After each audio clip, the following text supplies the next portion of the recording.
Newfie tries his hardest to bark quietly when he's playing with puppy friend. As any parent or educator can tell you, encouraging children to use their inside voice can be a sanity saver. But how many times have you heard a dog being told to use his inside voice?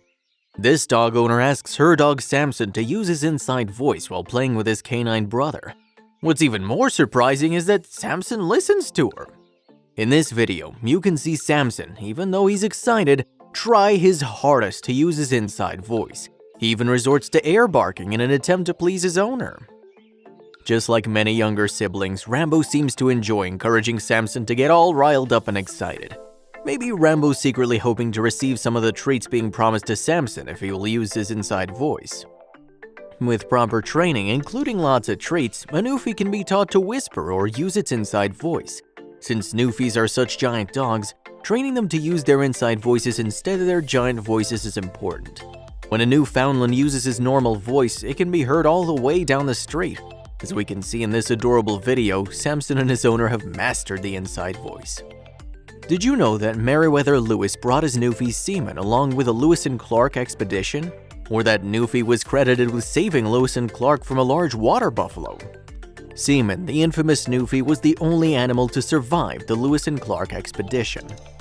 The thought of these gentle giants in the White House may seem unbelievable, but 4 lucky Newfoundlands have had the privilege of calling the White House home. The first president to bring a Newfie into the White House was James Buchanan in 1857. James Buchanan may not have had a wife, but he did have a special first dog named Laura. The second president to bring a dog to the White House was Ulysses S. Grant. Although the Newfie Faithful was technically his son Jesse's dog, he nonetheless made his way to living in the White House in 1869. The third president to have a Newfie accompany him on his trip to the White House in 1877 was Rutherford B. Hayes. His Newfie, one of his 20 pets he brought with him to the White House, was named Hector. And the final president to bring a Newfie to the White House was James A. Garfield in 1881.